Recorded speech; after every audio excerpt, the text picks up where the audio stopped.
Okay. Hi, everybody. Welcome to the part one of the Recollection series. The idea here is to acknowledge people who have given service to the Jewish community or to other communities, whether it's in the past, whether they are still here in the present. And it's all about honoring and remembering. I'd like to thank Dr. Rosenberg, who volunteered a few months ago to speak about the Lockitch family, because when we did the Remember Musenberg series, there weren't so many people who spoke about the Lockitch family, and Dr. Rosenberg felt that it was a very important factor to mention such people. I know that he is going to be focusing predominantly on one or two of the family members, but Dr. Rosenberg, I'd like to thank you for being here. I'm going to mute everybody, and I'm just going to ask Dr. Rosenberg to unmute himself. And he, please feel free to take us on a reminisce, honoring amazing people who helped other people in life. Thank you, Dr. Rosenberg. Can you hear me? Yes. Okay. I'm going to be speaking about the Lockitch family, in particular, Fanny Lockage and her family. They were a very unique and special. I'm probably going to get very emotional about all of this as well. They're a very special and unique Musenberg family. They were unassuming, hardworking, and charitable to the last degree. They never ever sought any recognition or accolades for their incredible work and invaluable contribution that they made to the Cape Town Jewish community. They worked tirelessly and achieved so much for the Jewish orphans. The passion, drive, and determination was born out of tragic circumstances. Fanny was born in Russia in 1911 and was orphaned at a very early age when her parents were killed in World War I. She and her brother Jack were put into an orphanage in Brest-Litovsk. They were amongst 181 Jewish orphans who escaped the horrors of the Polish ghettos and pogroms in 1921 and were brought to South Africa by Isaac Ochberg. Isaac Ochberg himself, a Ukrainian living in Cape Town, was the representative of the South African Jewish community, and with special permission from General Smuts, he selected 181 healthy Jewish children and brought them to South Africa at his own expense. Fanny always told us how he walked through the streets of the villages, collecting the children. He was like the Pied Piper.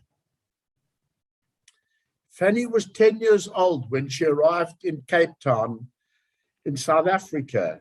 Her memory of arriving in Cape Town at dawn aboard the Edinburgh Castle was the twinkling of the lights against the silhouette of Table Mountain.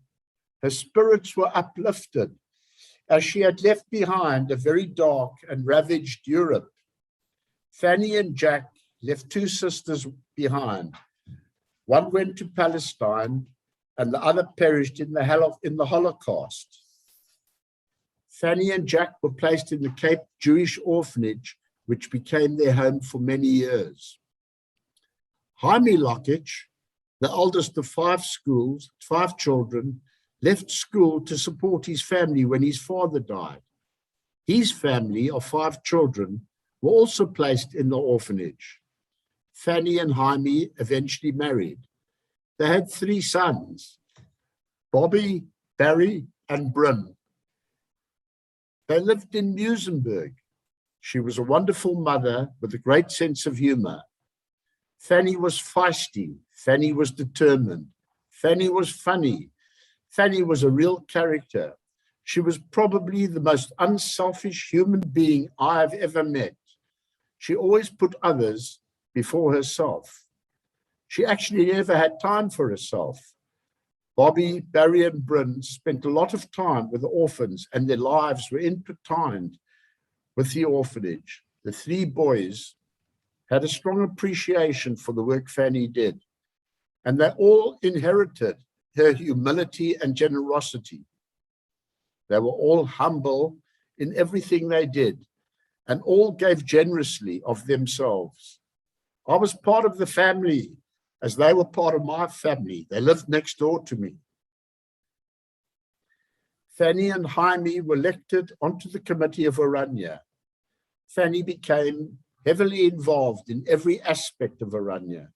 She worked for the cause for the rest of her life, and her contribution to the orphanage and her successful fundraising initiatives are well known.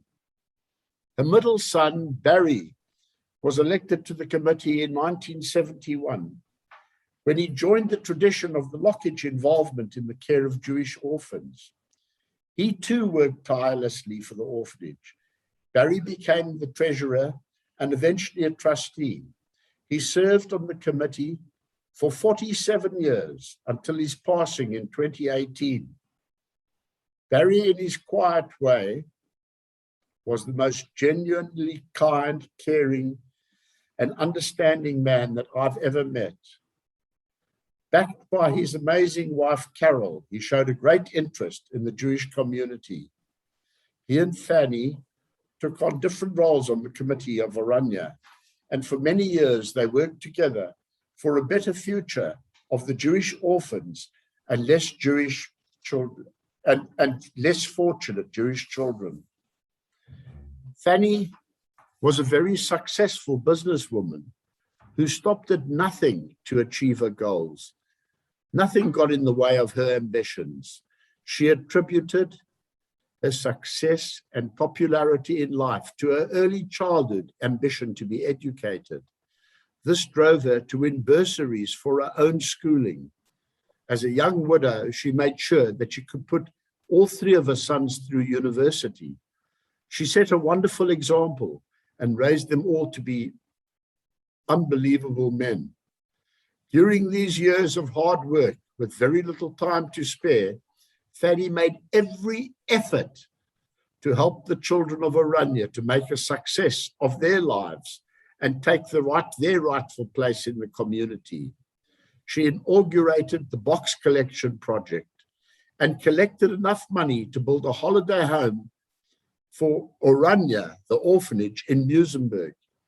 One could never forget Fanny, tenacious, cheeky, and a survivor in every respect.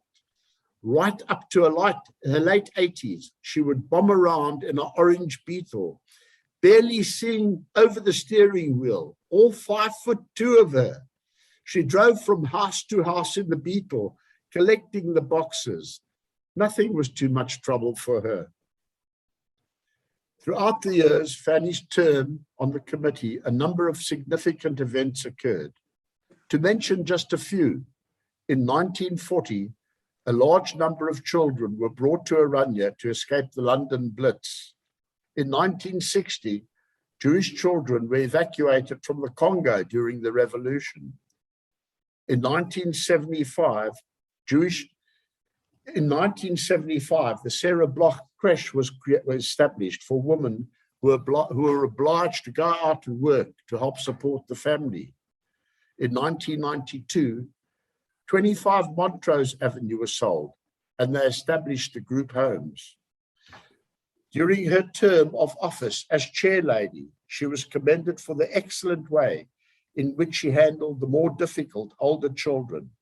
Fanny stood no nonsense, and she handled these situations forcefully with humor, and she was always fair.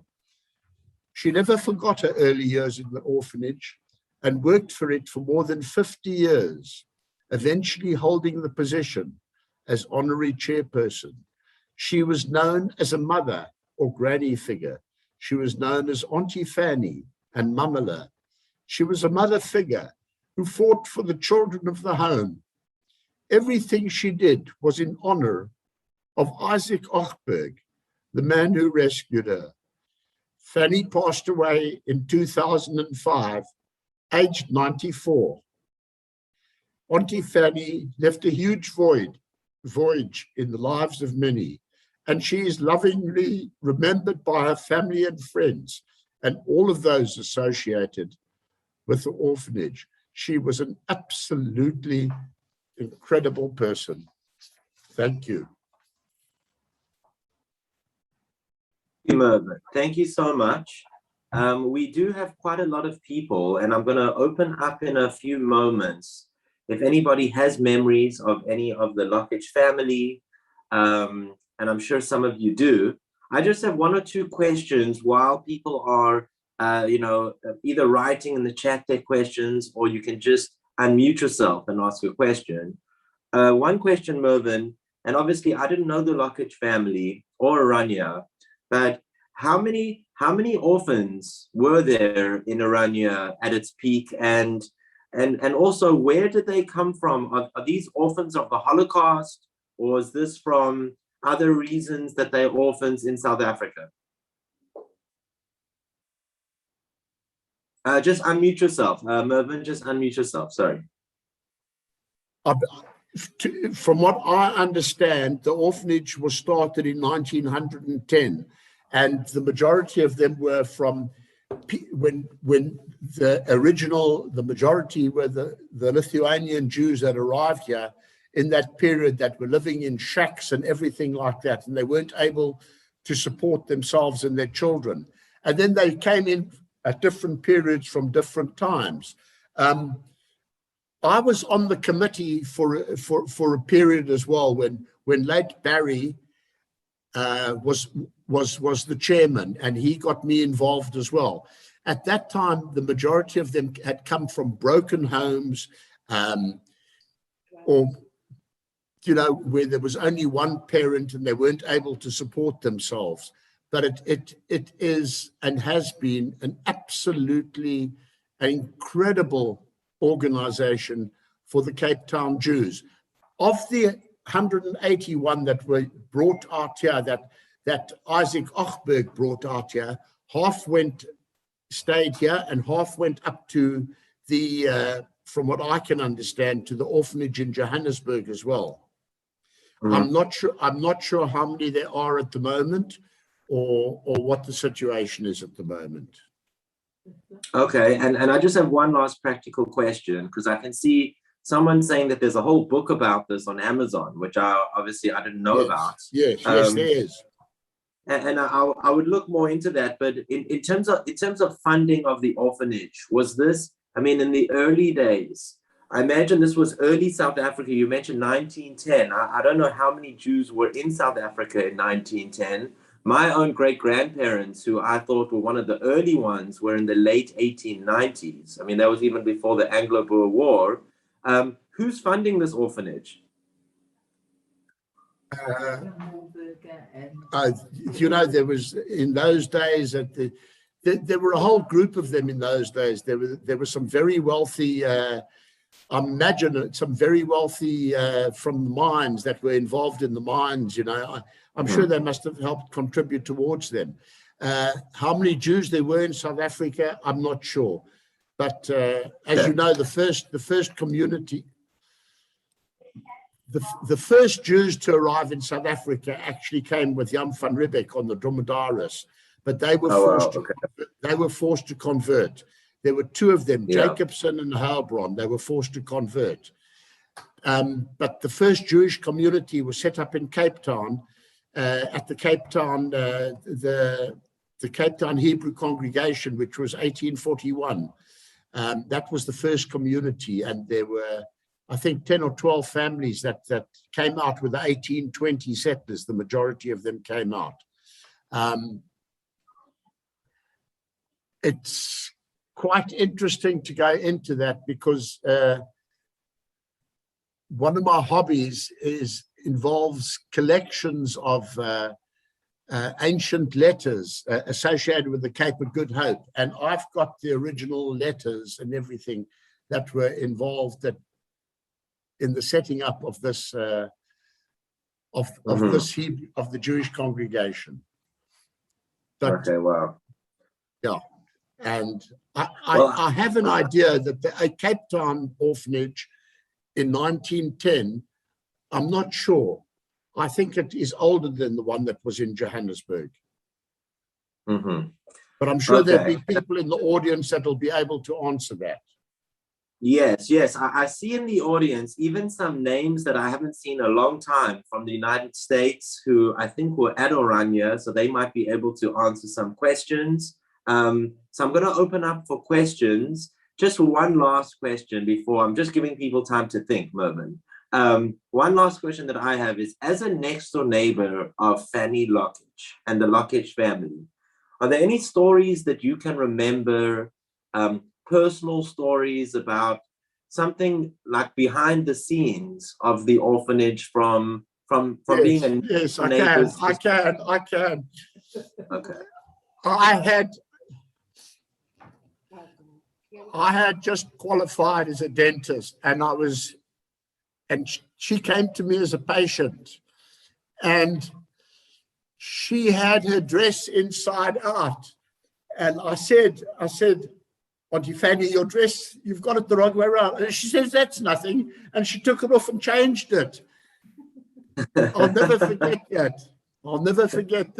But there were other things. I mean, like traffic cops came to her when she drove that car. She was unbelievable. She was an unbelievable person. But there might be people in the audience as well who lived in the same road next to us. I think Farrell Hope might be there in the audience, who from the United States. He lived opposite us, and he's also a lifelong friend. There were a whole lot of us, and her son Bryn must be here, and Carol, her daughter. Well, I do see Bryn, and Bryn, I mean, what an amazing family you're from. I'm going to ask to unmute you, Bryn. I hope that you don't mind saying something, but you're the only one on my screen with the Lockitch last name. So I feel that I should at least honor you first with something to say. Thank you, Bryn. Okay. I don't know how I get on the screen, but the Arcadia, that's where half of the kids went to, Arcadia. And the books that have been put together by one of the Arcadia next generation that is actually in Australia at the moment. And so all of those books on Archberg and the people, and obviously there's an article about my mom and in each individual child that was brought out in 1921. I think at the moment there's a set of 3 books that have been published that one can get hold of. But yeah, I mean, stories. We all lived so closely together. We used to play in the streets together, and we used to play across at the Flay together. We did everything. Rosenberg was such a small village. There were no physical barriers there. The only constraints were time. You had to be home at a certain time. But other than that, we were so free and just living there. I mean, I still can hear Mervyn calling for his dog Buster in the morning. Buster, Buster, Buster. I can still hear that in my head so clearly. Little things like that. The orphanage used to have a summer camp at the top of Windermere Road that they used to come to in the December holidays. And all the kids used to get together and have sports days together and have evenings together, and they were entertained by our family, and a lot of them were entertained by a lot of people there. It was very memorable times. Those days. Bryn, just one question I have for you, Bryn, if you don't mind. On a personal level, Bryn, how did you feel that your mom shared you with all the other children that she took care of? You know, it was a way of life for us. Never any question of giving time to other people. It became a way of life for us. We just did that. We had seders with the orphanage kids, and as I said, the summer holidays with sharing time with them. It was just a way of life. And you know, interestingly enough, the people, the generation that came out in 1921, they never spoke about it. My mom would speak about arriving in Cape Town and seeing the lights of Table Mountain and seeing the lights of Cape Town and Table Mountain, and it was so awesome when they got here. And she would talk about Daddy Ochberg, but they never spoke about the hardships that they had been through to get here. It was very incredible. I mean, I know that old man Ramanovsky, for example, I mean, he was picked up off the streets in Russia by Isaac Ochberg. And the only stipulation that Isaac Ochberg had was that the kids that were brought here had to be healthy. They couldn't be diseased. So that was a stipulation from General Smuts, actually. They had to be well. And I mean, old man Ramanovsky also, I remember his late son, Philip, saying that his dad never spoke about that. They never spoke about that. They always just lived their lives with all the positive vibe that they could have, passing on to their kids as much as their own kids as much as they could in the way of future prospects. But very rarely did they speak about the hardships they went through. Amazing story of your family. Thank you. Amazing generation. Amazing generation, for sure. Does anyone else want to say something? Just unmute yourself. I know that we do have in the comments quite a few comments. For example, at the moment, Laurie Levy tells us that there are 10 children currently in Oranje, and it's funded from donations, fundraisers, and the UJC. Yes, Johannesburg, of course, the orphanage there is called Arcadia. I know that it used to be in Parktown. I think it moved. I'm not sure where it is now. A lot of thank yous to Mervyn. Yes, there is going to be a recording. Does anyone have a comment or anything? Please unmute yourself and just mention your name so I know who you are, so I can spotlight you. Hi there, can I say something? Yes, is this Nat? Let me just spotlight you, Nat. Sorry, I'm going to call. Yes. Hi, I'm Fanny Lockage, so I'm Barry's second child, daughter, and Mervyn was in our lives, all our lives, as a friend, an uncle, our dentist, and your words, Mervyn, oh my God, beautiful. I just wanted to say two things. One, there's a book. I'm just going to try to turn my camera around to show you, maybe not. Oh, there. There's Memories of Oranje. Can everyone see the cover of that? Yeah. So there is that book available. And there's also a book which I can't get my fingers on at the moment. And it is about Fanny. Sorry, you don't need to see my whole hand. There we go. So there is a little book, but I can't find it in the bookcase about Granny Fanny. If anybody wanted to look. Mervyn, you did say there was 3 books, or Bryn said, sorry, 3 books currently around, but I know there's that one, and there's one about Granny Fanny. Thank you. This is Farrell Hope. I have some comments on that. Yes, Farrell, about the book. Farrell, let me add you as a spotlight. Farrell, there we go. Okay. It's quite an amazing story, actually. As Mervyn pointed out, I lived opposite Mervyn and Barry. So I knew Fanny Lockage very well. I had a strange relationship with that family. They had a garage with a workshop in it. And I would walk into the garage at any time and work until the late night on projects and leave. And they never questioned me, and they welcomed me. I would walk into their house. Barry had a large collection of records.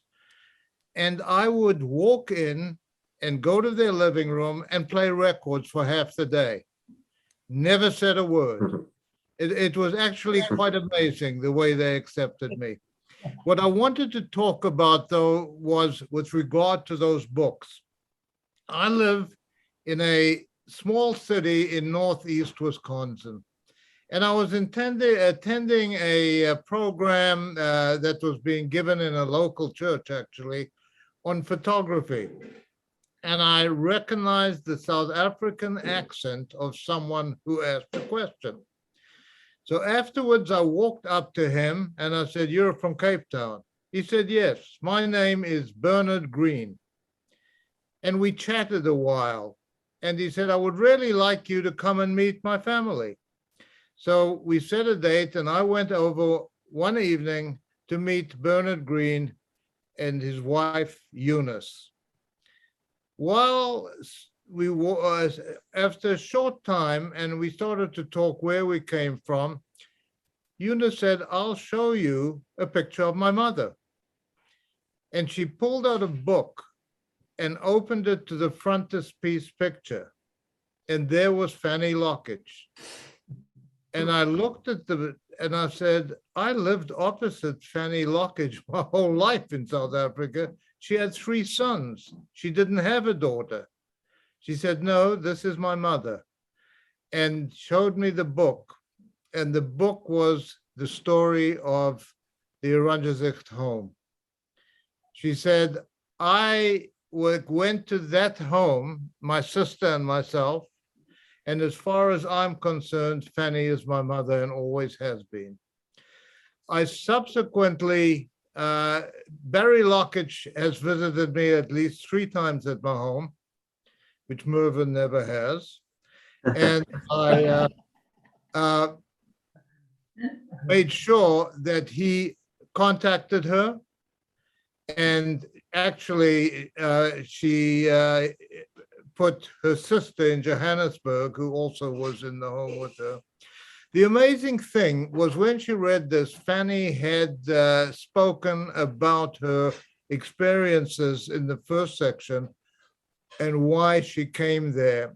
And I had no idea.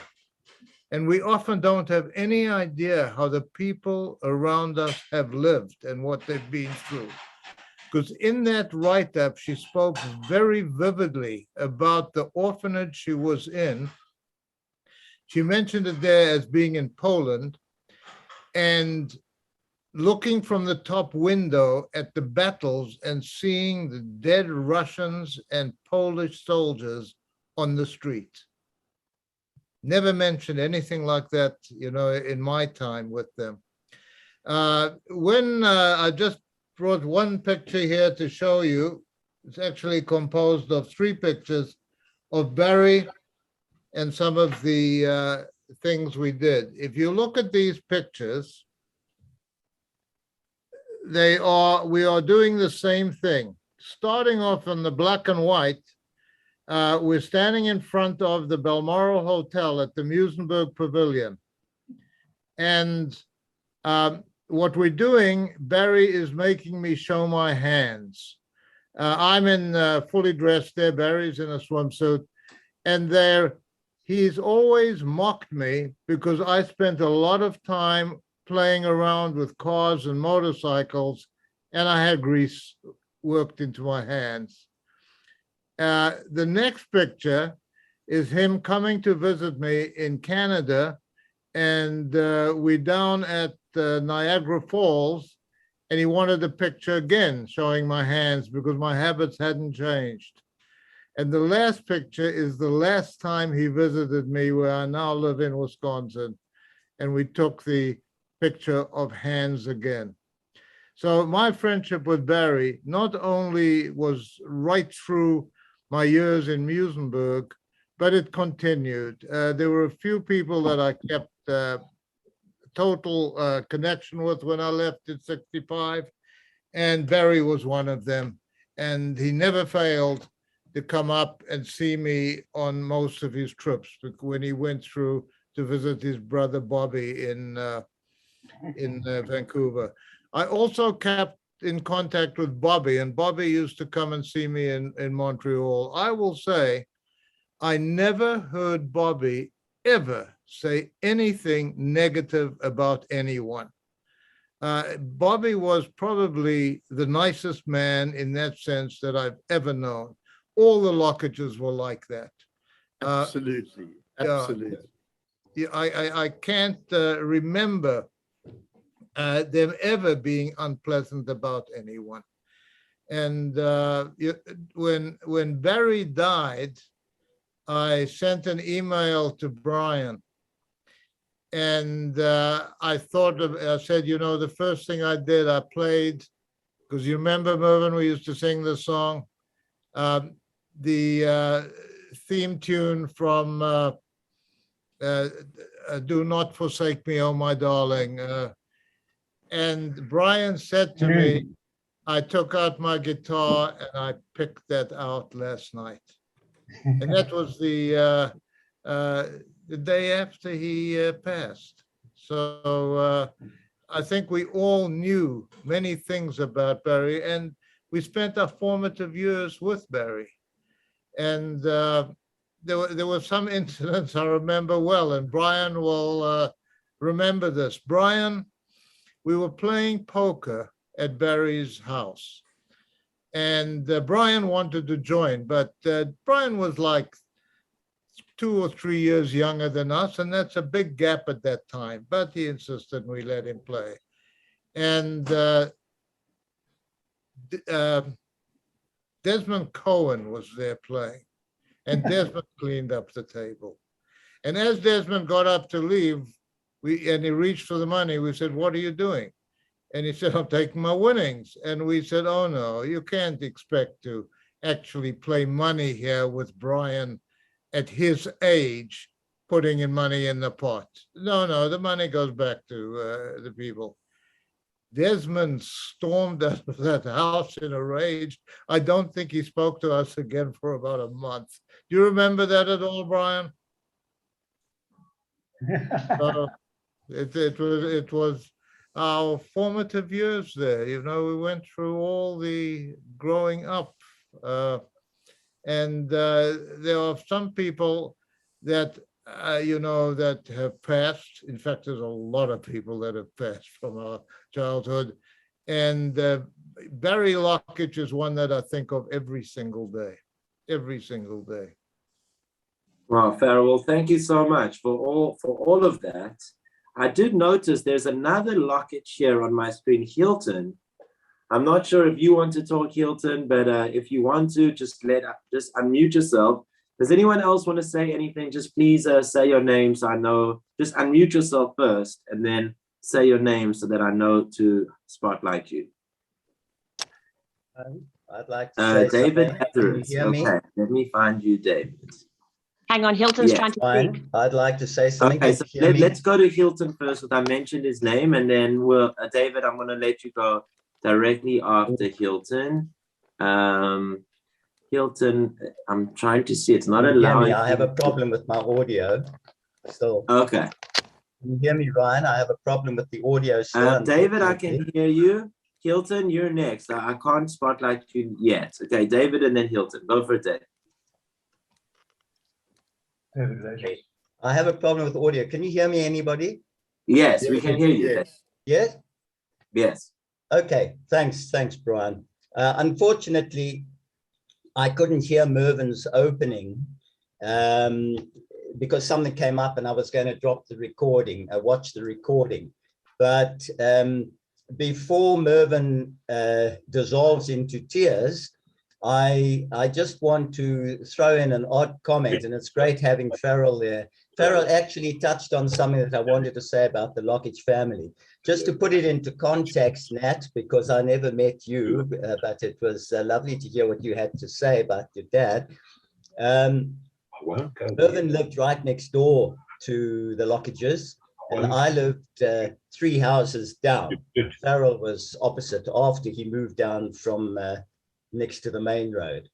And those guys, Mervyn, Farrell and Barry, were as close as 3 musketeers could get.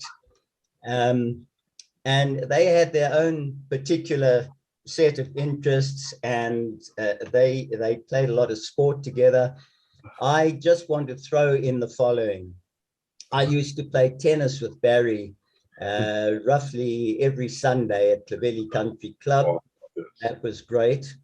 And Bryn, of course, whom I always call Brian, and luckily he never gets upset with me because I only know him really as Brian. He was the picky in the family there, so it was always linked to classmates. I knew Fanny mainly from her lovely open personality and the fact that she was very involved with, I think it was the Ladies Guild at Shul. And I also remember, like Farrell mentioned, simply going into their driveway and round behind the house. They used to have bop parties, as I recall. And one would just go along there and join, and we used to bop. Natalie, you can check with family exactly what bopping was all about. And really, they were great. I think the thing that I remember most about the Lockitch family as a whole was that they are the gentlest family I have ever known. And when Farrell spoke about Bobby not saying a negative word, Barry was similar, Brian is similar. They are the most accepting people as a family that I've ever known.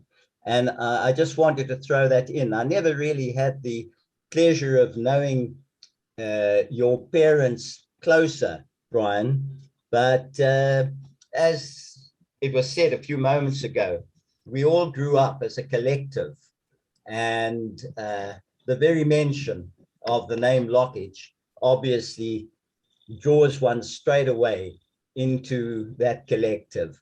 I think other than that, my greatest link to all of you, the Lockitches, was the fact that I think I spent more time with your dog, Rover, than maybe you did.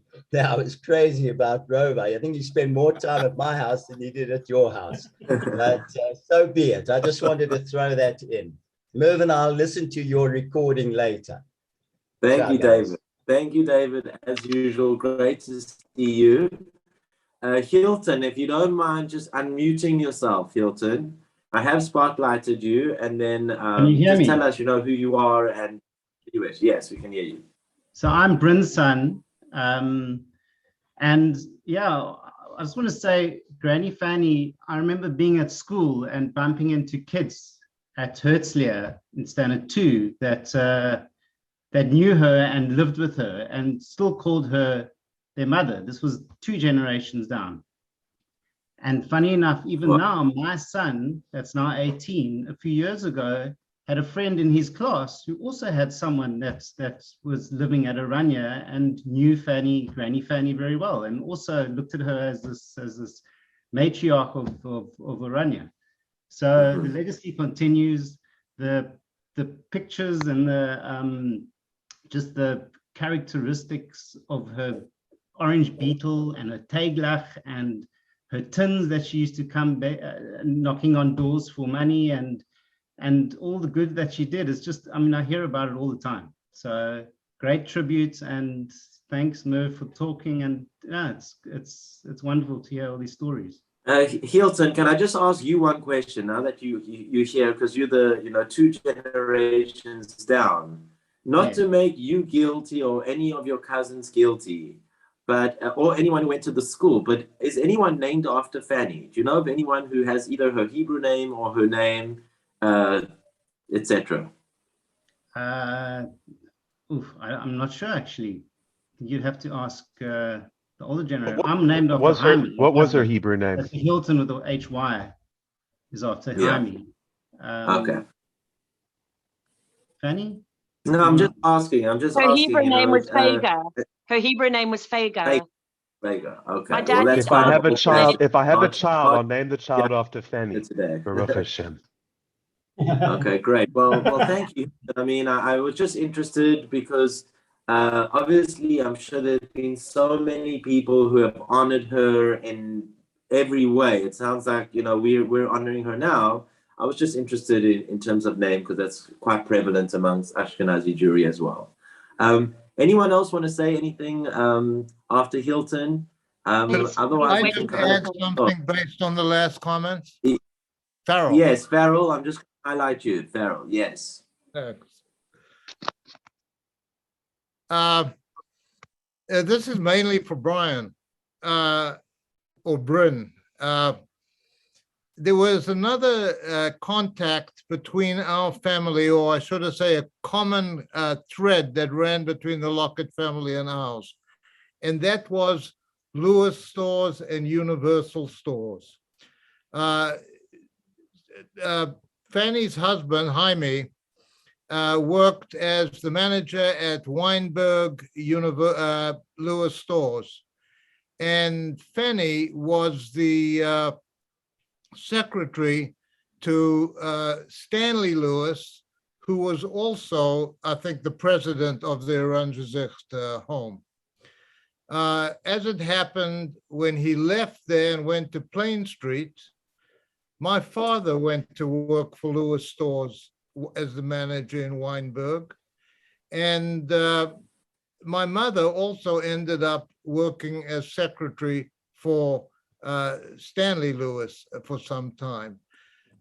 Brian ended up working in Fashini for my aunt, Lily, who had worked as a buyer in Lewis stores, and I'm sure he remembers that, because she certainly remembered you very well and very fondly.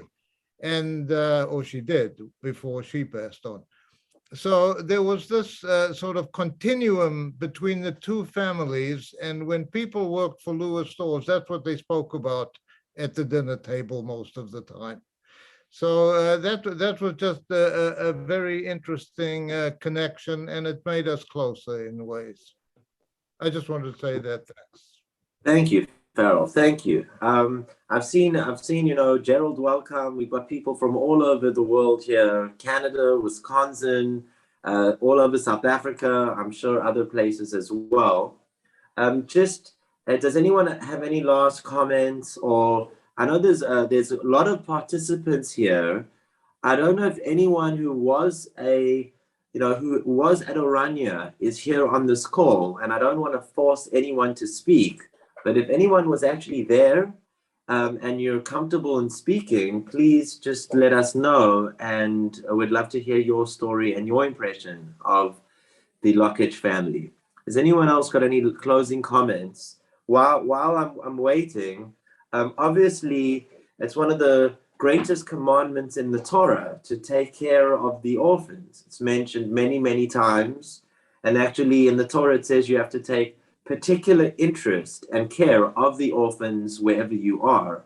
So obviously people, you know, Bryn, your parents who opened up their homes to, you know, so many different people, they must have been amazing people and had such a good intuition at what's good in the world. But not just that, have a lot of patience, because I know I've got 2 kids. And I find it difficult to even raise 2 kids. I can't imagine what it is to raise how many they did. So it's just unbelievable to know that there's people like that exist. Does anyone else want to have any last comments before we close? This is the last opportunity. Barry Blumenthal's raising his finger, okay, Rabbi. Gavin from San Diego. Great. Rabbi Ryan, my dad, Barry, in Chicago's raising his hand, so I'll yield it to Barry. my older Okay, dad. great. So Barry, Chicago, you're on. Okay, just briefly, I would feel amiss if I didn't congratulate Mervyn on a wonderful talk about Fanny. I knew Fanny as well as Farrell and the Lockages.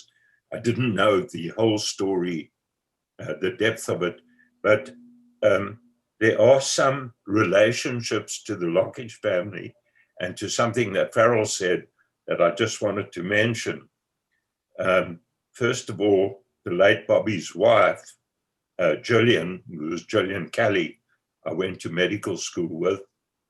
And secondly, this whole Fashini Lewis store relationship. I also worked there in my school, or medical school, I think, vacation. And I know why Farrell's grinning, but I'm not going to tell the exact story why I got fired and kicked out of there for something that I said. So, and of course, Bryn, I know extremely well. Bryn, you must be about 60 now, very close to 60. So anyway, that's all I have to say. I feel amiss that you guys were talking and I didn't say anything, but I was as close to Farrell and Barry and Mervyn. Of course, Barry was my accountant when I was in practice in Cape Town, and a better person you have yet to meet, a really wonderful stand-up guy. Thank you, Barry from Chicago. Thank you for speaking. And of course, words from the heart enter the heart. Someone actually just gave you a heart. I don't even know what that means, but someone sent you a heart on the chat, which obviously, you know, you made an emotional response from somebody. Well, Mervyn, thank you so much for speaking. As usual, you know, it's so interesting to hear you. You've got such a historical background, as well as the ability to bring out the emotion. And when you bring out the emotion, you bring it out in everybody else. I'll be honest, I don't often cry during my, you know, these sessions. I give a lot of different sessions about a lot of different things. I was moved to crying, I think, when Farrell was speaking at some point. I don't remember what you said, Farrell, but, you know, I had tears in my eyes and happy tears. So it's wonderful to look back at life and hear that you know, that you've had good memories. Not everyone has easy times in life. I can't imagine what it is to be involved in an orphanage, to be an orphan in 1910 in South Africa. It's hard for me to even fathom what that would look like. But kol hakavod to the Lockitch family for opening their homes and their camps and lending out their dogs and all other things that I've learned today. Thank you once again, Dr. Rosenberg. And I think we'll close it there unless anybody else has anything else to say. Yeah, Mervyn, do you want to have a closing thought? Just, what do I unmute? No, you're on. We can hear you. Can you hear me? Yeah. Okay. It's such an honor for me to have spoken about a really unbelievable family and a great friend and friends, and to have listened to all my friends talk such beautiful words about such beautiful people. That's all it really is. Thank you. Thanks, everybody. Thank you, Mervyn. And I'm going to end with that because that was the perfect closing statement. Thank you so much. Bye, everybody. There will be a recording and I'll put it on the Facebook group, as well as the email list, whoever's on my email list, as well as on the WhatsApp. And if you aren't on any of those, please ask someone else who is, or you can contact me at musenberg.schul@gmail.com and I'll add you to one of those groups. Thank you, everybody. Stay healthy. Thank you, Rabbi. Thank you, Mervyn. Thank you, God.